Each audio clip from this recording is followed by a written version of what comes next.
Students, mathematics classes के अंदर आप सबका स्वागत है। क्लास 12th के अंदर हमने अपना टॉपिक स्टार्ट किया हुआ था एप्लीकेशंस ऑफ डेरिवेटिव, जिसकी पहली एक्सरसाइज 8.1 जो रेट ऑफ चेंज पर बेस्ड थी, उसके हमने स्टार्टिंग के 12 क्वेश्चंस कंप्लीट किए हुए थे। आज हम उनके आगे के क्वेश्चंस को सॉल्व करते हैं। उससे पहले यदि आपने चैनल को लाइक और सब्सक्राइब नहीं किया तो लाइक और सब्सक्राइब कर दें। तो देखिए क्वेश्चन नंबर 13 है अपने पास। क्वेश्चन क्या है? A man 160 centimeter tall walks away from a source of light situated at the top of a pole 6 meter high at the rate 1.1 meter per second।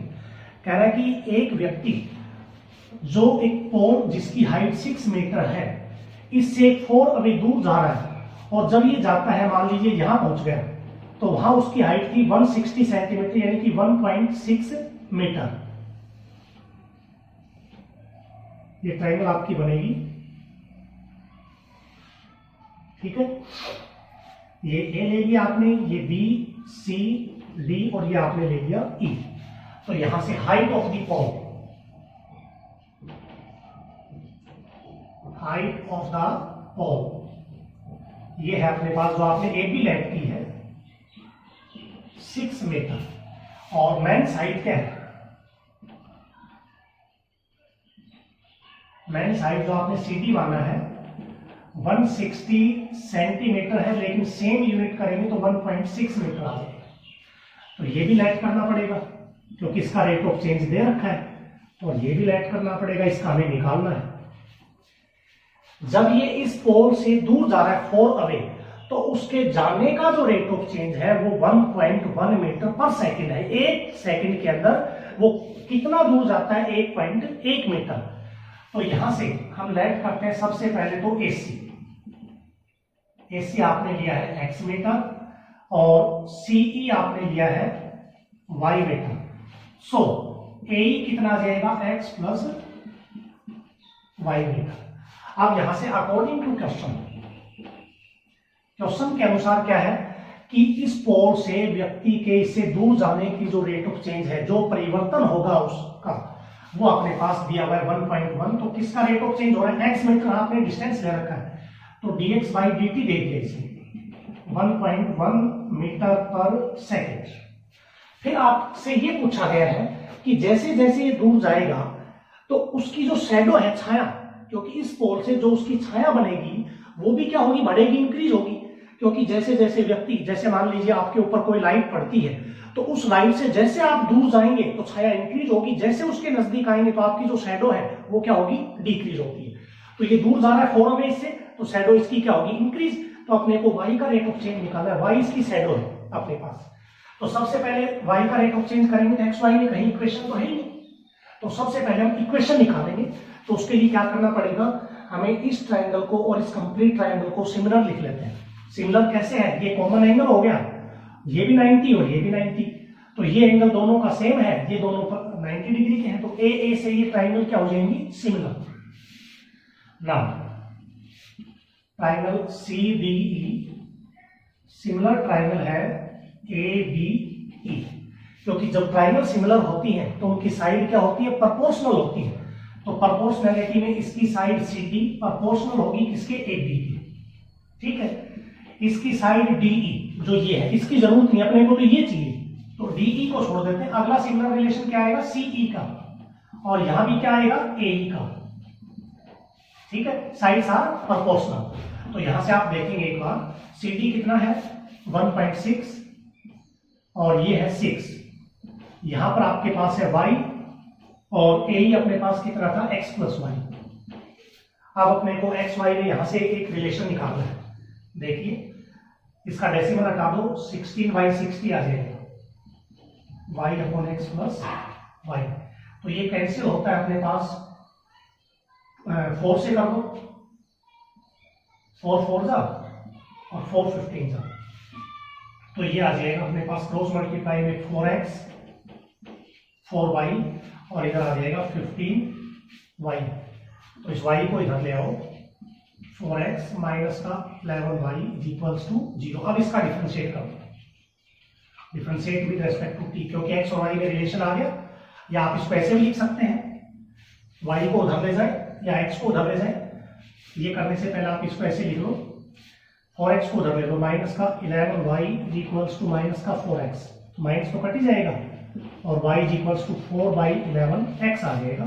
अब आप डिफरेंशिएट कर दे विद रिस्पेक्ट टू t, क्योंकि y का rate of change निकालना था, तो ये आ जाएगा dy/dt, 4/11 इंटू x का होता है dx/dt, तो यहाँ से 4/11 और dx/dt की वैल्यू 1.1 है, 1.1, तो ये कितना आ जाएगा अपने पास 0.1, और 0.1 को 4 से मल्टीप्लाई करोगे तो dy/dt क्या आएगा, dy/dt is equals to 0.4 metre, क्योंकि y क्या है, डिस्टेंस अपने पास है पर second.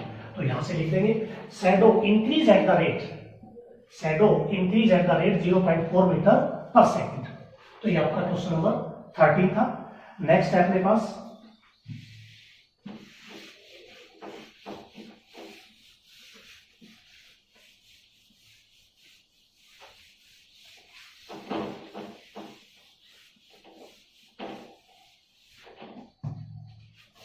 Question number 14। A particle moves along the curve, एक कर्व की इक्वेशन दे रखी है, given curve y is equals to 2/3x² plus 1, ये कर्व दे रखा है। फाइंड द पॉइंट, हमें पॉइंट निकालना है, कोई भी कर्व है उस कर्व के ऊपर पॉइंट, और वो पॉइंट कैसे, eight which the y coordinate is changes, यदि कुछ चेंज होता है इसका मतलब वो डिफरेंशिएशन है, तो y चेंज हो रहा है तो इसका मतलब dy, और twice as fast as x coordinate. अब एक पार्टिकल के ऊपर अगर कोई चेंजिंग वैल्यू है तो वो किसके रेस्पेक्ट है, टाइम के रेस्पेक्ट। तो हमारे पास पार्टिकल तो ये दे दिया, and y coordinate is changing twice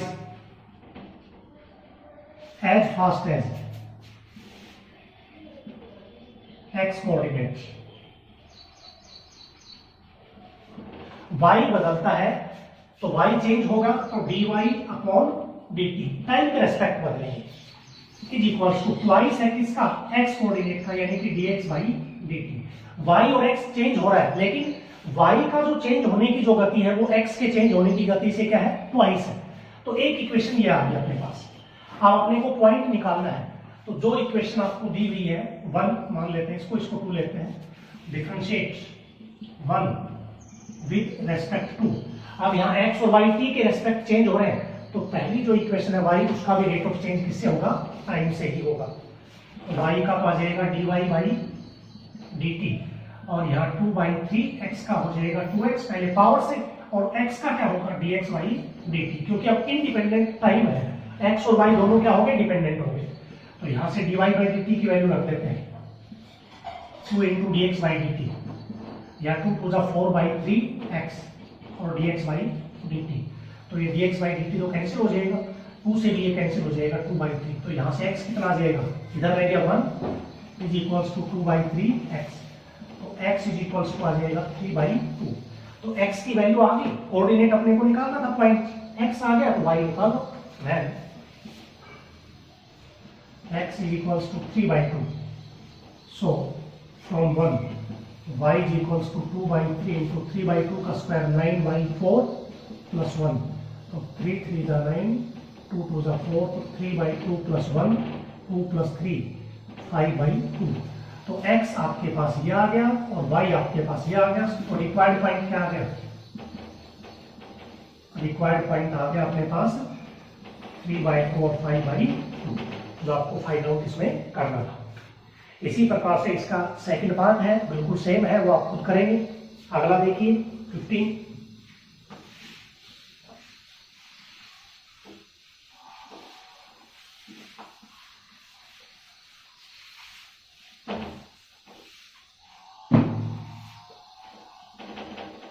प्रश्न नंबर 15 है अपने पास, the radius of a cylinder is increase at the rate, cylinder का रेडियस इंक्रीज हो रहा है, and its altitude is decrease, और उसका जो एल्टीट्यूड है, हाइट, वो डिक्रीज हो रही है एट द रेट 0.3 सेंटीमीटर पर सेकंड। इसमें दो रेट ऑफ चेंज देखिए, सिलेंडर की रेडियस का और उसके एल्टीट्यूड का।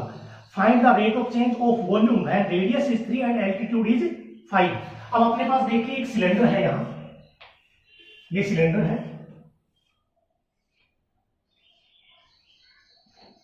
ये इसकी हाइट होगी, ये आर हो गया, ये हाइट होगी, एल्टीट्यूड हो गया। तो अपने पास let r h and v be the radius. जो भी हमारे पास फिगर होता है उस फिगर की जो डायमेंशंस आपको चाहिए वो आपको डिनोट करनी पड़ेगी किसी न किसी अल्फाबेट से।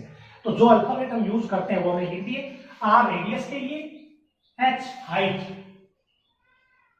हाइट लिख दें या एल्टीट्यूड लिख दें, and volume of the cylinder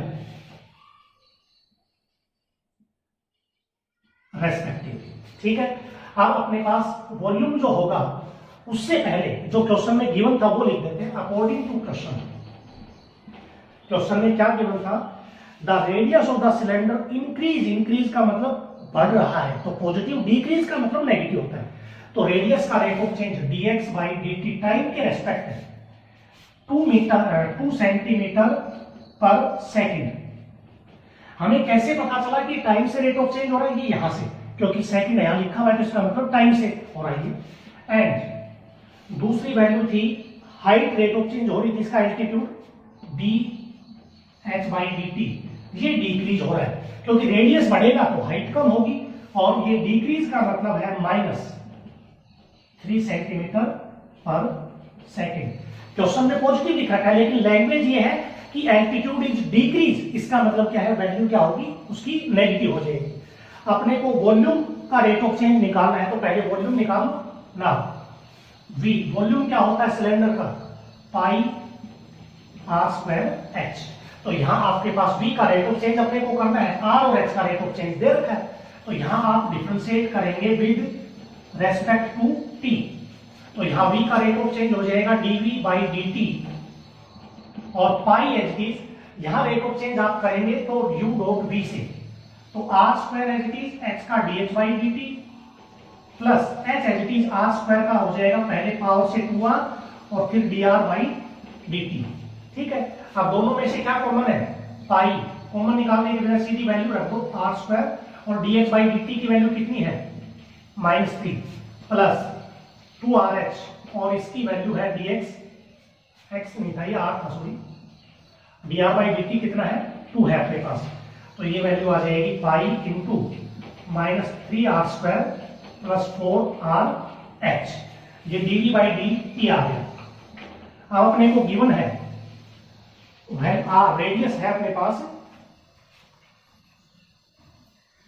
radius 3 altitude 5, radius 3 और h क्या है 5, so dx by dt is equals to dx by dt pi into -3 r square का मतलब 9 प्लस 4 r का मतलब 3 और h का मतलब है 5, तो पाई इंटू माइनस का 27 और यह आ जाएगा अपने पास 60।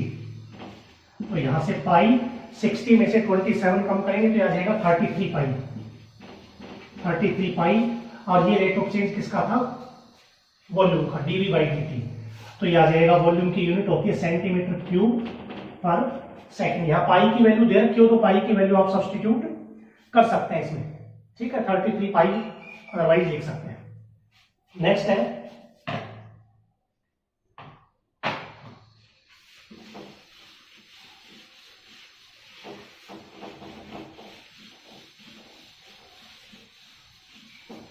क्वेश्चन नंबर 16 है, water is dripping out from a conical funnel at a uniform rate of 4 centimetre cube per second through a tiny hole at the rate at the vertex of the bottom. When the slant height of the water is 3 centimeter, find the rate of decrease of the slant height of water given the vertical angle of a conical funnel is 120 centimeter. अपने पास एक conical funnel है, देखिए इसके अंदर water भरा हुआ है, पानी है, तो पानी मान लीजिए यहां तक है अपने पास, ये वाटर है, यहां एक टीनी होल है जिससे पानी टपक रहा है, तो ये आपकी हाइट होगी पानी की h, ये r हो गया, इसको पूरा आप ज्वाइन कर सकते हैं। और ये हमने ले लिया a पॉइंट, ये ले लिया b पॉइंट और ये ले लिया हमने c पॉइंट। ये वर्टिकल एंगल दिया हुआ है 120 डिग्री का, 120 का। तो ये हाफ कितना हो जाएगा, ये एंगल हो जाएगा 60 डिग्री का। ये आपकी हाइट होगी h और ये आपकी स्लैंट हाइट होगी n। ठीक है, तो पहले तो आप लेट कर दो, late r h l and v be the radius, height, slant height and volume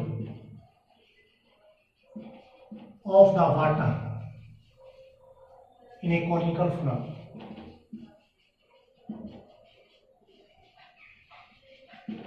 conical funnel के अंदर जो पानी है, उस पानी से जो आपके पास R, H, L और अपने पास V है, वो हमने लेट कर दिया। अब क्वेश्चन के अकॉर्डिंग वर्टिकल एंगल 120 डिग्री है, तो सेमी वर्टिकल एंगल क्या हो जाएगा,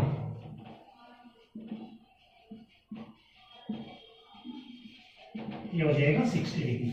ये हो गया आपके पास। अब अपने को L का रेट ऑफ चेंज निकालना है, क्योंकि जैसे जैसे पानी नीचे टपकेगा तो इसका वॉल्यूम कम होगा, और वॉल्यूम कम होगा तो डिक्रीज हो रहा है, तो डिक्रीज होगा तो L भी क्या होगा, डिक्रीज होगा। तो L का रेट ऑफ चेंज अपने को निकालना है। तो L जब स्लाइड हाइट डिक्रीज होगी तो इसका मतलब अपने को DL अपॉन किसके रेस्पेक्ट, वॉल्यूम का रेट ऑफ चेंज T से है, तो L का रेट ऑफ चेंज भी किससे होगा, T से। तो DL बाई dt निकालना है, वो नेगेटिव आएगा। क्यों, क्योंकि डिक्रीज का मतलब नेगेटिव वैल्यू आएगी अपने पास। तो यहां से सबसे पहले हमें L का रेट ऑफ चेंज करना है, लेकिन आपके पास वॉल्यूम का रेट ऑफ चेंज दे रखा है according to question dV by dt। Volume, पानी टपक रहा है, कम हो रहा है, डिक्रीज हो रहा है, लिख नहीं रखा इसमें, लेकिन अपने को पता है पानी नीचे से टपकेगा तो डिक्रीज होगा। और ये वॉल्यूम है इसका 4 सेंटीमीटर क्यूब पर सेकेंड, लेकिन डिक्रीज का मतलब नेगेटिव। क्वेश्चन में नहीं लिख रखा, आपको समझना पड़ेगा, कम हो रहा है तो डिक्रीज हो रहा है। ठीक है, तो वॉल्यूम के अंदर जो आपके पास इसमें डायमेंशंस होंगी, वॉल्यूम होता है पाई 1/3 पाई r स्क्वायर h। अपने को r और h चाहिए। r और h किस में, L में, क्योंकि L का रेट ऑफ चेंज करना है। तो जब v L में होगा तब L का रेट ऑफ चेंज होगा। तो उससे पहले हमें इस ट्राइंगल की सहायता से r को और h को L में लिखना है। इन ट्राइंगल ले लेते हैं ABC। यहां देखने में आपको दिक्कत होगी, मैं अलग से बना देता हूं। ध्यान रखना, A वर्टिकल एंगल है जो 60 डिग्री है, B 90 डिग्री है, तो ये B हो गया और ये C हो गया। ठीक है, तो यहां से AB कितना था H, इसके अकॉर्डिंग लिख लो। BC कितना है R और AC कितना है L। तो इन ट्राइंगल ABC यहां एक तो हम लिखेंगे sin 60। तो sin 60, साइन के अंदर क्या होता है, परपेंडिकुलर अपॉन हाइपोटेन्यूज, क्योंकि ये बेस एंगल है। तो ये आपका 90 डिग्री है, तो ये आपके पास क्या हो गया, perpendicular R upon L। sin 60 की वैल्यू होती है √3/2 into L is equals to आ गया R। एक इक्वेशन तो ये आ गई। cos 60 की वैल्यू, cos 60 होता है बेस, यानी कि h/L। तो यहां से cos 60 1/12 is equals to h। ये इक्वेशन होगी second.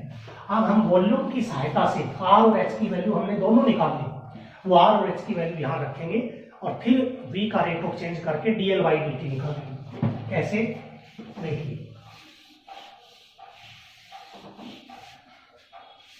Now volume V 1/3 pi r square h। तो V is equals to 1/3 pi H is R का स्क्वायर करोगे तो ये आ जाएगा अपने पास 3/4 L स्क्वायर इंटू H 1/12। तो 3 से 3 कैंसिल हो गया, 1/4 2 जा 8 L क्यूब।